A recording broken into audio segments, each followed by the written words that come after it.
32절부터 44절까지입니다. 제가 가진 성경 신약 성경 166페이지입니다. 32절부터 44절. 제가 한 절 읽고 여러분이 한 절 읽고 기니까요. 제가 먼저 읽겠습니다. 교독하겠습니다. 마리아가 예수 계신 곳에 가서 배웠고 그 발 앞에 엎드려 이르되 주께서 여기 계셨더라면 내 오라버니가 죽지 아니하였겠나이다 하더라.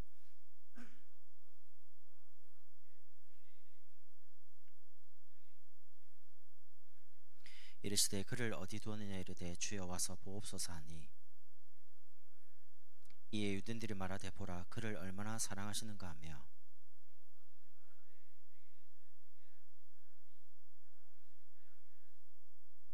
이에 예수께서 다시 속으로 비통히 여기시며 무덤에 가시니 무덤이 굴이라 돌로 막았거늘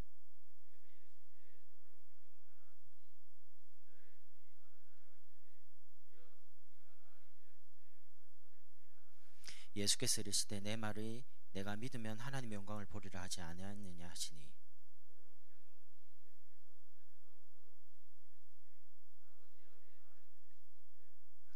항상 내 말을 들으시는 줄을 내가 알았나이다. 그러나 이 말씀하옵는 것은 둘러선 무리를 위함이니 곧 아버지께서 나를 보내신 것을 그들로 믿게 하려 함이니이다.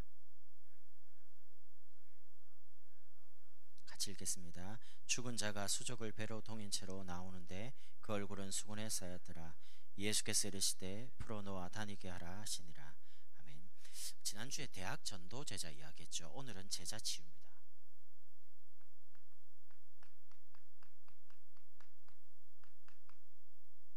오늘 44절에 보니까 예수님께서 참 마리아, 마르다, 나사로를 굉장히 사랑한 것 같아요. 왜냐하면 나사로 죽은 거를 이야기 들었을 때 유대인들이 말하는 걸 듣고요 눈물을 흘릴 만큼 사랑했어요. 그 말은 제자라는 거죠. 근데 44절에 보니까 이 나사로가 묶여 있는 겁니다. 그러면서 예수님께서 무덤에서 나오라 해놓고 이제는 풀어놓아 다니게 하라 이렇게 나옵니다. 대학 현장을 살리고 2만 대학을 통해서 237개 나라를 살려야 될 대학 전도 제자가 모였는데 제자들이 지금 뭔가 다른 거에 갇혀 있어요. 어디 갇혀 있냐? 영적인 뭔가 무덤에 갇혀 있어요. 그래서 제자 추의 첫 번째가 뭐냐면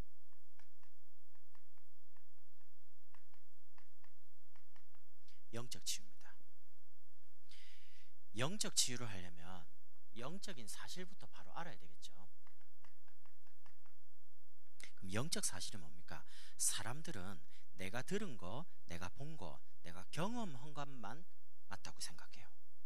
그러니까 혹시 다른 사람이 뭘 말하면 좀 어색하죠. 안 맞죠. 왜냐하면 나 중심이니까. 얼마만큼 철저하게 나 중심으로 각인되는지 몰라요. 하나님의 말씀, 복음과 그리스도 말고는 맞는 게 없습니다. 그러니까 여러분이 지금 대학은 괜찮은데요. 직장 가거나 앞으로 세상 가보면 사람들의 의견이 많아요. 세상은 모든 움직임이 뭡니까? 다수결의 원칙입니다. 민주주의. 근데 교회는 민주주의 아닙니다. 교회는 말씀주의입니다. 신본주의입니다. 다 맞다 그래도 진리를 벗어나면 아닌 겁니다. 맞죠? 영적 사실부터 일단 바로 알아야 돼요.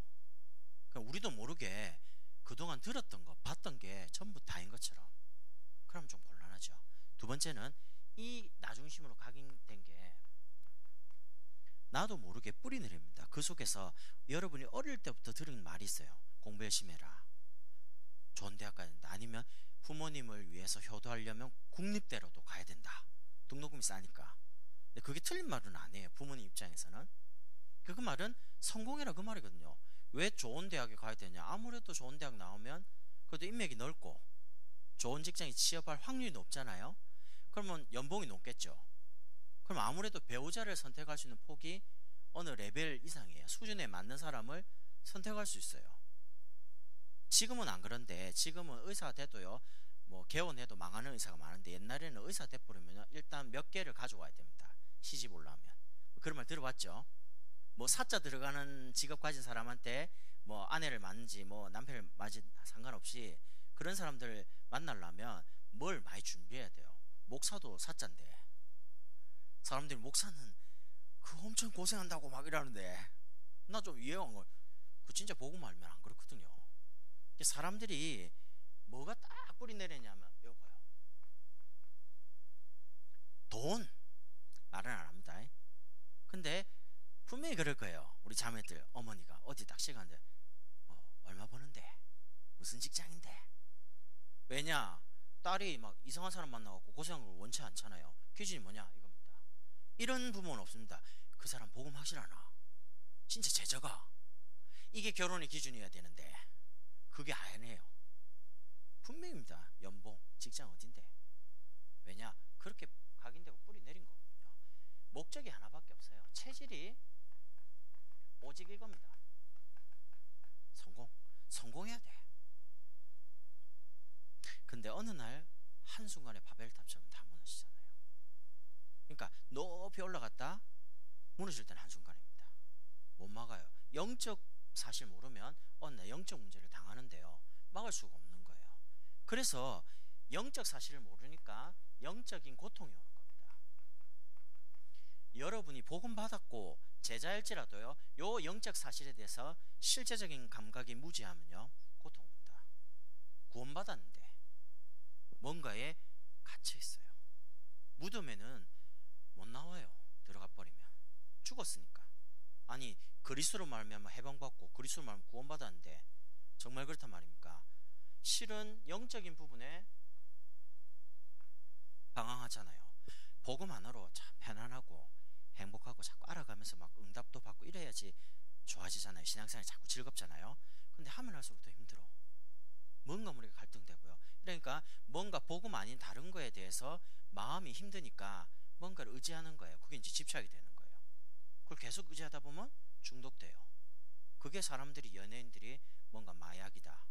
왜냐하면 무대에서는 막 이러다가 싹 다 없어지죠. 혼자 있으면요, 그 진짜 밀려오는 뭐 허무함, 이 상실감 아무도 없어요. 혼자 있어요. 견디질 못하는 거예요. 근데 여러분 신앙생활 하면요, 혼자 있는 시간이 굉장히 편안하고 좋아야 됩니다.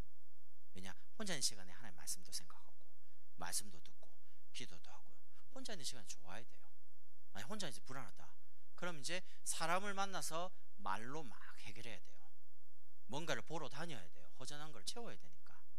그러니까 허전한 거를 유신적으로 채워야 돼요. 뭔가 애인도 만들고, 아니면 내가 뭔가 집중이 안 되니까 집착할 수 있는 사람이나 뭔가를, 일을 만들어 놓고 막 몰두하는 겁니다. 그거를 그래야지 잊을 수 있으니까. 어른과 다를 바 없어요. 영적으로는 계속 방황하는 거예요. 그러다 보니까 정신이, 생각이나 마음 자체가 어떤 환경이나 사람에 늘 매여 있는 겁니다. 여러분, 제가 오늘 메시지 하면서 여러분 진짜 말씀드리고 싶은 게 뭐냐면, 여러분이 복음과 그리스도와 말씀 말고는 잡히지 마세요. 지금부터라도, 어제까지 어쩔지 모르겠는데 지금부터라도요, 나는 복음을 위해, 나는 그리스도를 위해, 나는 말씀에 붙잡힌 인생을 살아야지. 잘 안 돼도 그러면 영적 우선순위가 바로 섭니다. 뭔가를 선택할 때, 아, 복음을 위해서 지금 좀 손해되더라도 그리스도를 위해서 딱 선택하고요. 그리고 말씀 듣는 걸 절대 소홀히하면 안 되지, 놓치면 안 되지라고 선택을 하게 됩니다. 우선순위가 바로 서니까. 일단 마음속에요, 굉장히 힘이 있어야 돼요. 예를 들면 여러분을 딱 만나는 누군가 왔을 때, 여러분 딱 만났을 때, 아, 저분 또 만나고 싶다, 저 친구 또 만나고 싶다, 저 친구가 있으면 되게 편하다, 뭔가 이렇게 힘이 전달되잖아요. 겨자씨가 처음에는 진짜 자그만해요. 근데 심으면 많은 새들이 와서 쉴 수 있는 큰 나무가 되잖아요. 그런 것처럼 뭐 여러분이 그런 나무처럼요, 조그만 도랑이 막 내려갈 때 졸졸졸졸 소리 나지 큰 바다는 소리가 안 납니다. 어떤 사람이 와가지고 뭔 말해도요, 다 오케이. 복음을 위해서라면. 우리 다락방만 복음 전합니까? 아니잖아요. 그럼 우리가요, 진짜 전도한다 싶으면 전도하는 사람과 손을 잡아야 돼요. 어떤 사람도 전도를 하려고 하는 사람, 진짜 복음을 위해 살려고 하는 사람은 도와주고 같이 가야 돼요. 맞죠? 그러면 내가 일단 힘이 있어야 되잖아요. 안식이 있어야 편안해야 되잖아요. 그러면서 이 부분이 안 되니까 어디에까지 이제 영향이 오냐, 유신적인 부분에 규모가 다 깨지니까 병이 드는 거예요. 이런 속에서 하나님이 여러분과 저를 시대를 살릴 영적 서밋으로 부른 겁니다. 그 대표적인 사람이 요셉과 모세 통해서 애굽. 요셉은 노예였습니다. 무슨 노예가 애굽을 살립니까? 모세는 양자입니다. 그럼 무슨 모세가 애굽을 살려요? 그런데 안 그렇습니다. 하나님이 영적 사실을 알고 있는 모세, 요셉을 통해서 애굽을 살리도록요, 출애굽할 만큼 힘을 주신 거예요. 나는 비록 연약하고 부족하지만 주님께서 나에게 능력을 주신다면, 그리스도 알고 있는 나에게, 그러면 현장과 시대를 살리게 되는 겁니다. 왜냐? 하나님의 계획이 그거니까. 여러분을 영적 서밋으로 부르신 거기 때문에. 사무엘과 다윗을 통해서 블레셋을 살도록. 불신자가 망하면 안 돼요. 아주 뛰어난 엘리트 교수님, 뭐 직원, 이런 사람들이 여러분을 딱 만나갖고 여러분에게 직접 복음을 듣든지 아니면 연결돼서 복음을 듣든지 간에 살아야 됩니다. 죽으면 안 돼요. 그러면서 엘리야, 엘리사, 아람과 아수를 살리죠. 이사를 통해서 바벨론 살아났죠. 바울 통해서 그 시대 로마가 살아. 내가 저 스바나 가야 되는데 로마에 스바냐 간 사람들이 많이 모여있기 때문에 일단 로마를 통해서 저 땅끝인 스바냐 살리겠다는 겁니다. 생각이 훌륭하죠. 그래서 여러분을 이만대학 복음화를 위한 영적 서밋으로 제자로 부르셨다. 거기에 대한 변함이 없습니다. 거기에 대한 정체성을 가지고, 두 번째입니다. 하나님이 이 시대를 치유할 제자로 부르셨는데 제자인 우리 자신을 빨리 치유해야 돼요. 그러면 어떤 부분을 치유해야 되냐 할 때 렘넌트 7명을 좀 참고할 필요가 있어요. 시대를 살렸던 영적 서밋이요, 제자였던 이 렘넌트 7명이 문제 속에 있었습니다. 근데 문제 속에 있었는데 문제가 안 됐습니다. 제일 먼저 제자가 뭘 치유받아야 되냐? 저는 이거라고 봅니다. 여러분은 임마누엘을 어떻게 누리십니까? 여러분 누군가를 딱 만났을 때 나는 하나님을 믿는데 하나님 이렇게 믿고 누린다 라는 거를 보여줄 수 있어야 됩니다. 설명하는 거 말고요. 저는 어젯밤에도, 어제 주일날 설교했죠. 말씀을 저녁에 또 녹취했습니다. 아침에 일어나서 묵상했습니다. 아침에 일어나서 세수하고 밥 먹고 준비할 때 말씀 틀어놓고 했습니다. 그리고 오늘 이제 사역 다녔습니다. 말씀 선포했죠. 지난주에 제가 말한 것처럼. 그리고 혼자 시간 날 때 말씀 한 구절 외웠습니다. 그게 저의 임마누엘 방법입니다. 여러분만의 지치지 않는 뭔가를 계속 누릴 수 있는 뭐를 가지셔야 돼요. 요게 복음입니다. 복음을 내가 어떻게 실제로 누리고 있고 체험하고 있냐? 여러분, 복음을 문제나 사건을 통해서 망해갖고 체험하면 안 돼요. 복음을 말씀 가지고 체험해야 돼요. 꼭 술을 다 먹어봐야지 술을 알면 안 되잖아요. 그러면 만약에 마약을 체험해야지만 마약이 어떤 건가 알면 그럼 중독되는데요. 그럼 안 되잖아요. 그리스도 반대편이 세상 아닙니까? 복음을 정확하게 알면 세상이 체험 안 해도 세상이 왜 그럴까 이해가 돼요. 진짜 복음을 여러분이 실제로 어떻게 체험하느냐? 저는 어려움 당해가 복음을 체험했어요. 그러니까 너무 쉽지가 않더라니까요. 복음은 오래전에 들었는데 그 오랜 시간 동안요, 오히려 이런 부분이 굉장히 많았어요.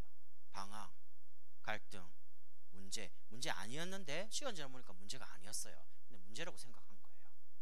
그래서 여러분이 실제로 하나님의 말씀을 통해서 하나님의 음성을 들을 수 있도록, 꿈에 나타나갖고 뭐 아닙니다, 그건 꿈입니다, 그냥 귀에 뭐 들린다, 아닙니다, 신비주의로 가면 안 되고요. 들리는 거 보이는 거 없어도 말씀이 믿어진다 할 때는 축복이래요.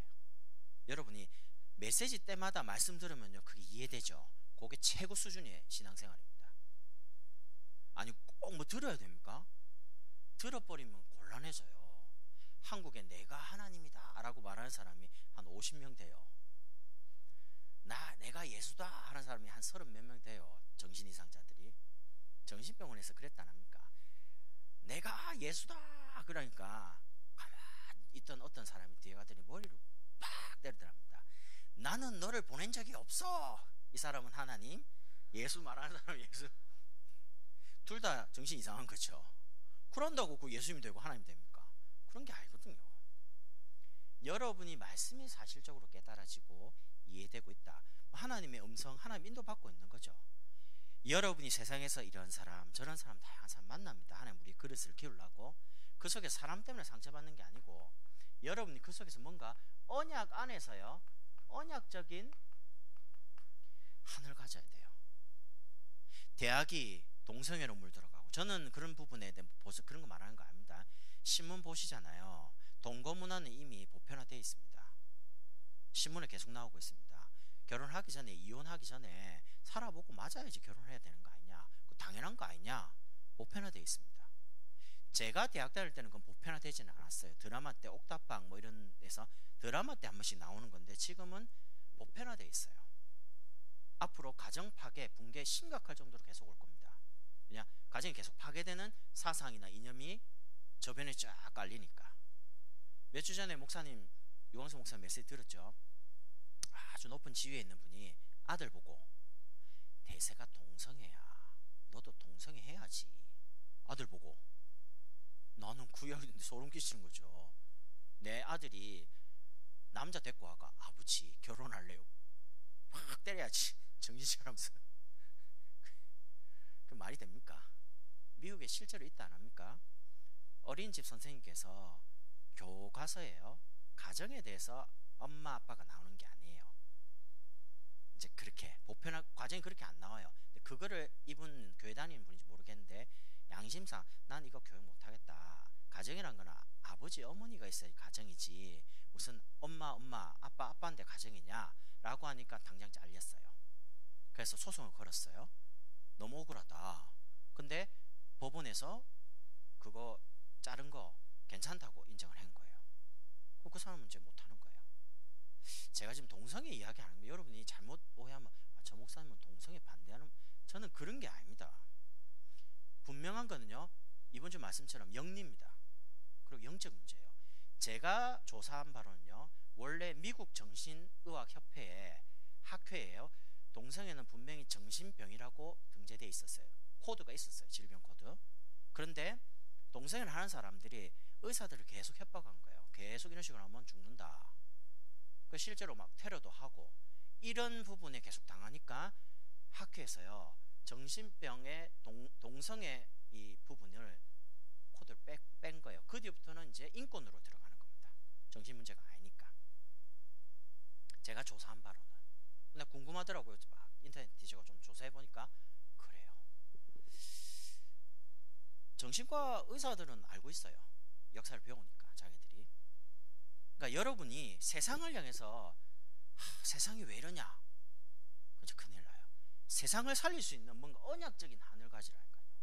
세상이 이렇게 캄캄해져 가는데, 타락돼 가는데 정말 대학은 엘리트 살릴 수 있잖아요. 정치, 경제, 사회, 문화 모든 분야에 들어갈 엘리트가 대학에 있기 때문에 2년 내지 4년 동안 이 대학생들에게 언약적인 한만 딱 심으면요, 이분들이 들어갈 때는 굉장한 파장을 주는 거예요. 그래서 이단들은 대학을 다 잡습니다. 엘리트들이 다 대학에 있기 때문에 부인할 수 없잖아요. 대학만 잡으면 한국을 다 잡을 수 있어요. 그래서 모든 경제를 가지고 대학생을 찾는 겁니다. 공부 좀 잘하는, 가정이 어려운, 그러면서 뭐 머리 팍팍 돌아가는, 그래야지만 한국을 움직일 수 있으니까. 한국만 움직입니까? 세계도 움직일 수 있는데. 그래서 여러분이, 제자들이 빨리 정말 내 혼자서 복음 누릴 수 있는 기도의 비밀, 여러분이 24시 생각하는 것만 응답됩니다. 그럼 여러분 혼자 있을 때 뭐 생각합니까? 그게 내 생각이고 기도거든요. 그러니까 기도는 뭐 주십시오, 물론 그것도 기도인데요, 진짜 엄밀하게 말하는 거, 기도 깊이 들어가 보면요, 내가 늘 생각하고 있는 그게 네 마음과 생각을 지키시리라. 마음 생각에 이거 하나님 응답하신다, 응답하십니다. 마음에 안 되겠는데 안 되는 겁니다. 성령께서 다 할 수 있는데 불신앙 앞에는 성령 역사를 안 해요. 기도에 대한 부분. 그러면서 여러분이 정말 복음 깨닫고 누리면 여러분에게 미래 볼 수 있는 뭐가 오냐, 지혜가 생겨요. 지식은 내가 역사를 공부함으로써 반복되지 않도록 뭔가 배우는 거잖아요. 근데 지혜는 하나님이 주신 거예요. 지혜의 첫 번째가 미래 보는 눈입니다. 렘넌트 7명은 시대를 먼저 앞서 보고요, 시대를 살릴 하나님 준비를 한 거예요. 그리고 분별할 수 있는 지혜. 이게 하나님 뜻이냐 아니냐 분별할 수 있는 뭔가를 줘요. 하나님의 계획이 아니면 하면 안 되죠. 우리가 어떻게 배웠냐면 돈이 있으면 교회를 하자. 뭐 건축을 하든지 뭐 건물을 짓든지 땅을 사든지 이렇게 배웠어요. 근데 생각해 보세요. 하나님의 계획이어야만 해야 됩니다. 내가 돈이 많아도 하나님 계획이 아니면 하면 안 돼요. 계획이 아니니까. 근데 내가 지금 돈이 한 푼 없어요. 없는데 분명히 렘넌트를 뭔가 교육하거나 렘넌트를 훈련시키는 공간이 필요해요. 그럼 하나님 계획이 맞죠? 난 돈이 없어요. 그럼 어찌 해야 됩니까? 일반 지금까지 배웠던 사람들은 돈이 없으니까 하지 말자 이렇게 나옵니다. 근데 저는 어떻게 배웠냐? 저는 복음 들으면서 아니다, 빚내서라도 해야 된다. 왜냐? 하나님 계획이니까. 그럼 빚내는 게 기준이 아니에요. 하나님의 계획이 기준이라는 거예요. 미래를 보는 뭔가 제자가 치유가 돼야죠. 시대가 지금 어떻게 흘러가고 있는 역사의식은 있어야 될 거 아닙니까? 그러니까 대학에서 왜 모든 과목에서 그 분야에 대한 역사, 개론을 공부합니까? 뭐 음악이든 뭐든 개론을 하잖아요. 역사를 공부하는 거예요. 반복되지 않도록. 그럼 우리는 성경을 보면서 역사를 바로 봐야죠. 지금 시대가 계속 반복되고 복음이 일어났다가 심해지고 종교화되다가 재앙 터져가 또 회복하고 이게 계속 반복되잖아요. 여러분이 지금 대학에 있다가 졸업하는데 여러분 다음에 만약 제자 없다, 그 대학은 이제 흑암에 잡히는 겁니다. 거기에 대해서 언약적 한이 있어야 돼요. 진짜 그러면 하나님 제자를 붙여줍니다. 하나님, 나 혼자밖에 없습니다. 이제 내 졸업하면 대학에 전도능이 끊어집니다. 그게 하나님 계획은 아니잖아요. 그래서 진짜 기도해야 된다니까요. 그러면서 바울 같은 경우에는 하나님께서 한 시대를 치유하신 엄청난 일꾼과 제자를 바울에게 붙여있어요. 로마서 16장 인물들. 그럼 바울이 대단하냐? 아닙니다. 이 시대 2만 대학을 두고 기도하고 있는 여러분에게 왜 로마서 16장 인물들 안 붙여주겠습니까? 2만 대학 복음해야 되는데 미국에 5,000개 대학 살려야 될 거 아닙니까? 한국에 400개 대학 살려야 될 거 아닙니까? 옛날에는 대학 들어가는 것 자체가 힘들었어요. 수능 치고 뭐 해가지고요, 학력고사 치고. 요즘은 대학 들어가는데 대학 운영이 안 된다 안 합니까? 남아도 오니까. 그러니까 대학이 이제 머리 아픈 거예요. 이제 살아남는 대학이 몇 안 남을 거예요. 그러니까 그런 시대가 왔단 말이죠. 그래서 진짜입니다. 여러분께서 나 자신 한번 좀 점검해봐요. 난 정말 이런 부분이 되고 있냐? 제가 말한 거는 완벽하게 했냐 그 말 아닙니다. 여러분의 이런 비밀은 있어야 된다는 거죠.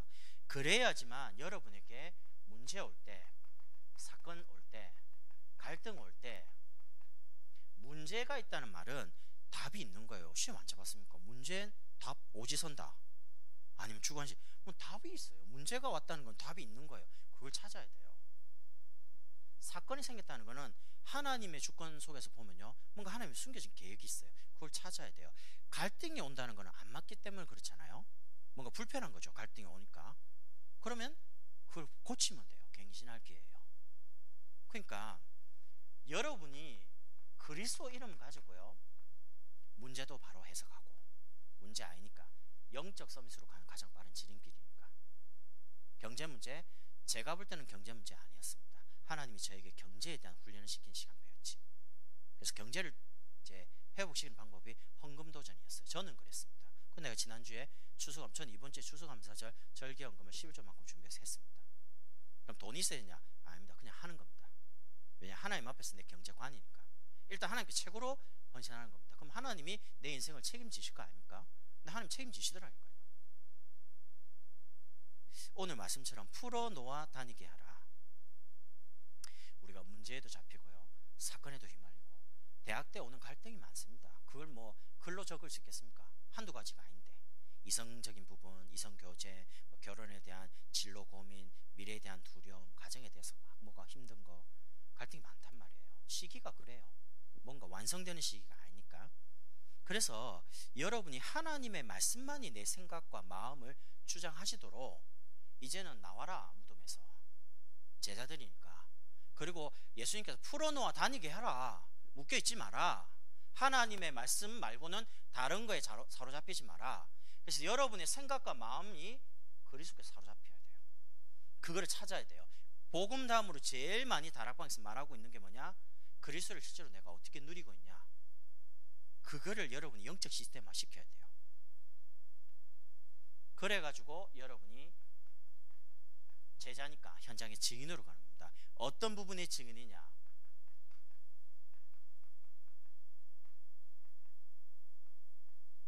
그리스도를 알고 있는 여러분, 모든 문제 해결자 그리스도가 맞다, 이래 증인. 여러분이 만약에 뭔가 열심히가 되면요, 사람들이 막, 야, 저분 대단하다, 저렇게 열심히. 근데 그거는 복음 아닙니다. 내가 한 거지. 내가 할 수 있는 능력도 없고요, 힘도 없고, 배경도 없고, 아무것도 없는데 난 그냥 복음만 있었어요. 근데 됐어요. 그럼 뭐라고 말하고? 복음이 했다. 한 게 아무것도 없어. 하나님이 하신 거예요. 그럼 내가 말할 수 있겠죠. 내가 한 게 아니니까. 전도도 하나님이 하셨고, 사람 만나게 했고, 제자도 하나님 만나게 하셨고, 되어지게 하는 것도 하나님이 하신 거니까. 그러니까 여러분이 모든 문제 해결자 그리스도 맞다라는 부분에 여러분 증거를 대라니까요.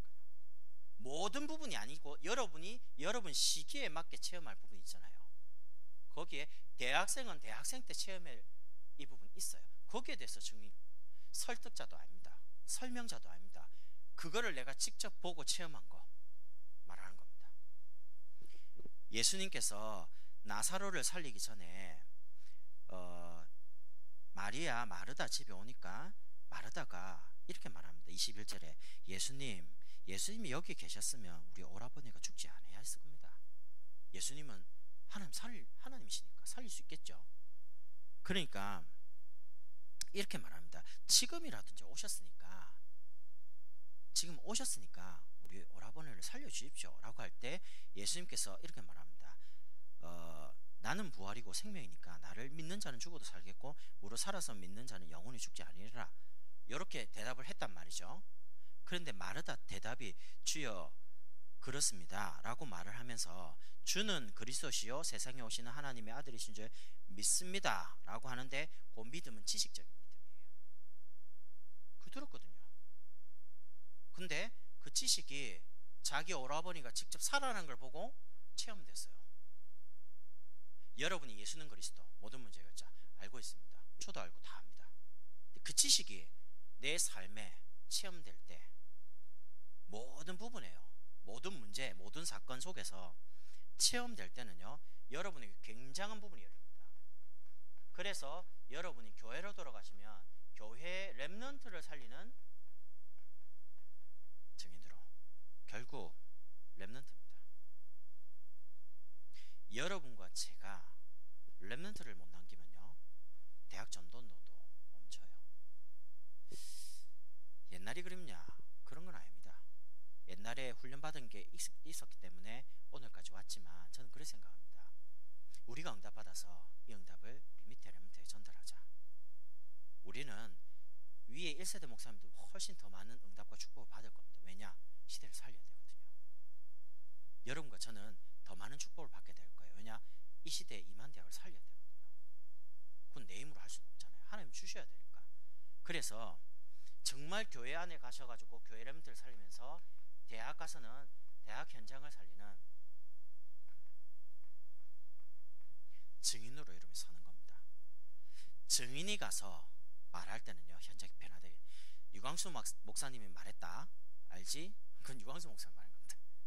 우리 목사님이 그러는데 그건 우리 목사님 말한 겁니다. 내가 그리스도를 구주로 영접하고 내가 그리스도를 만나보니까 이랬다. 별말 아닌데요, 상대방이 들을 때는 변화되기 시작할 겁니다. 왜냐? 증인의 말이거든요. 되리라, 증거를 주시겠다. 이 증거는요, 증인이란 말은 법적인 용어입니다.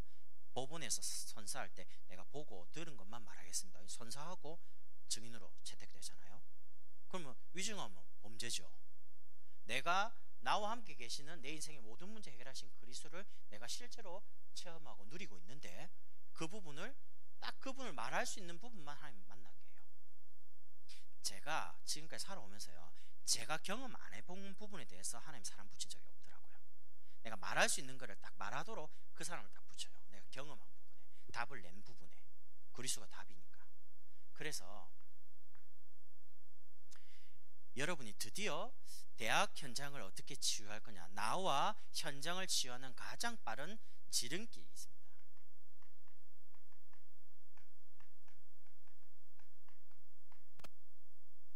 그게 뭐냐? 방법이 아니고 이겁니다.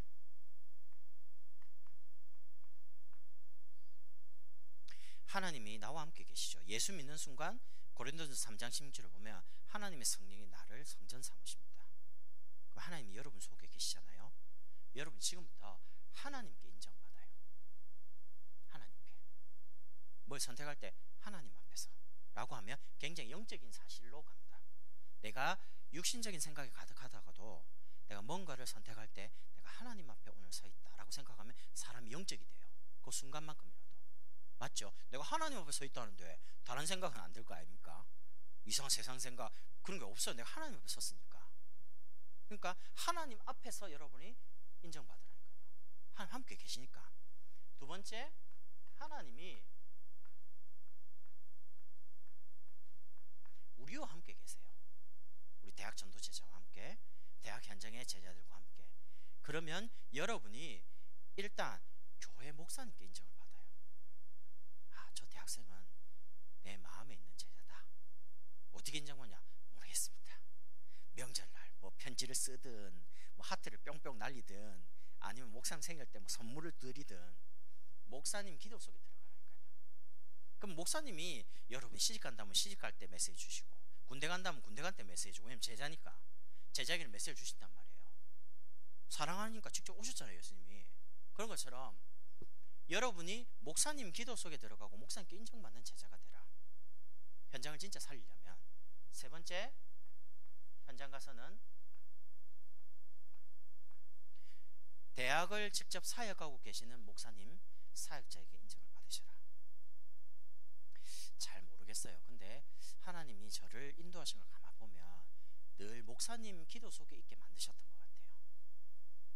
강나루 목사님하고 부산에 있는 대학 전도학교 지부장님, 지금 하시는지 모르겠어요. 그분 목사님 이제 교회 자매가 지금 제 와이프입니다. 한 번씩 이렇게 집회 가면 얼굴 인사하잖아요. 그럼 뭐 그분 딸이 경기도로 결혼해서 올라왔더라고. 한번 우리 교회 왔어요. 지금 이제 2002만회를 다니더라고요. 계속 만나져요. 근데 제가 목사 된 거에 대한 부분에 목사님 굉장히 기뻐하시더라고. 제자가 목사가 됐으니까, 그것도 전도하는 제자가 됐으니까. 그러니까 여러분이 대학을 사역하고 계시는 목사님과 함께 딱 하나가 돼가지고요, 대학 현장을 진짜 살리라니까요. 자, 이번 주에 참 기쁘더라고요. 우리 대학 전도 제자들이 대학 현장을 예비로 막 다니면서 매일 기도하고, 기도 계속 올라오더만요. 지난 학기와 다르게 매일 올라오대요. 막 만들어갖고 뭐 8개 대학 기도 제목 막 아멘 아멘 아멘 아멘 댓글 달아주고, 완전 영적 분위기가 전도 분위기, 캠프 분위기 다 됐더만요. 일단 된 겁니다. 그래서 가장 빠른 치유가 뭐냐? 하나님이 나와 함께, 우리와 함께 대학마다 하나가 되면 됩니다. 이유는 하나입니다. 하나님 영광입니다. 오늘 바리새인들이 이렇게 비난합니다. 맹인의 눈을 뜨게 한 사람이 죽은 사람도 못 살리냐 할 때 예수님께서 속에 피퉁이였습니다. 그러면서 네가 믿으면 하나님의 영광을 보리라 하지 않냐 하고 나사로 보고 나사로야 나오라 이랍니다. 제자 나사로 보고. 지금부터 나를 얽어매는 영적인 무덤, 영적 문제, 거기서 나와라. 예수 이름으로. 두 번째, 나왔으면 이제 풀어서 딱 갇혀가지고 꽁꽁 묶여있지 말고 돌아다녀라. 풀어놓고 돌아다니는 말은 묶여있지 말라는 겁니다. 영적으로 나를 얽어맬 수 있는 것은 말씀밖에 없다, 복음밖에 없다. 하나님의 언약 말고는 다른 거는 내게 묶을 수 없다. 그래서 여러분이 언약 잡고 문제에 대한 도전, 언약 잡고 사건도 도전, 언약 잡고 갈등 졸업. 대학만 졸업하지 마시고요, 갈등도 졸업하세요. 복음 진리 말고 다른 거 갈등하는 거. 저는 부산에서 올라올 때요, 나는 지금부터 교회 갈등 없앤다. 올라와서 교회 한 번도 갈등 안 했습니다. 한 번도. 왜냐? 결단했거든요. 내가 이 소중한 복음을 받아놓고 왜 갈등하냐, 뭐 때문에 갈등하냐, 누구를 위해서 갈등하냐, 마귀를 기쁘게 할 거냐. 아니잖아요. 하나님을 위해서, 복음을 위해서. 하나님의 영광이 있는데 하나님은 하나님의 영광을 빼앗기지 않으십니다. 그래서 여러분, 이번 주에 내용도 내용이지만요, 제목을 잘 붙잡으세요. 제자치유. 나는 대학 전도제자인데 내가 어떤 부분에 좀 연약한지, 하나님이 그 연약함을 그리스도로 붙잡는 여러분에게 힘을 주실 겁니다. 그래서 여러분이 이제 증인으로 대학 현장 앞에 서는 겁니다. 그러면 하나님이 굉장히 문들을 여실 거예요. 이번 한 주간 여러분의 사역과 여러분 현장 속에서 하나님이 우리와 함께 계시고 하나님이 우리 속에 함께 하시는 이 축복을 누리도록. 그래서 여러분, 히브리서 10장 25절에 보면 말세가 되면 모이기를 피하는 자들과 함께 있지 말고 더욱 힘써서 모여라 이렇게 나옵니다. 아니 그 인터넷 들으면 되지 그럼 뭐 하려고 모이냐 하면서 말세가 될수록 자꾸 모이지 말래요. 각자 혼자서 듣고 편하겠지. 시간도 안 맞고 뭐 때문에 그래 장소 정해가지고 그렇게 악착같이 모여야 되냐. 근데 그거는 하나님 말씀하고 안 맞아요. 모이기를 피하는 사람들과 습관과 같이 하지 말고 우린 더욱 말세가 될수록 모이자. 모여서 뭐 할 겁니까? 또 말씀 붙잡고 모여서 또 기도하고 대학 현장 살리고 또 전도하고 이걸 계속하라는 거죠. 대학 전도 제자니까. 이 축복을 최고로 누리는 한 주가 되길 바랍니다. 기도하겠습니다. 하나님 감사합니다. 이만 대학 복음화를 귀중한 제자들이 모였습니다. 우리 자신을 복음으로 치유하셔서 시대 살릴 영적 서밋으로 부르신 부르심에 대한 분명한 축복을 현장 속에서 확인하는 한 주간 되도록 축복해 주옵소서. 생각 속에 힘을 주시고 마음속에 큰 용기를 주셔서 이만 대학을 가슴에 품고 내가 속한 지역과 현장을 복음 가지고 살리는 한 주간 되도록 축복해 주옵소서. 예수 그리스도 이름으로 기도드립니다.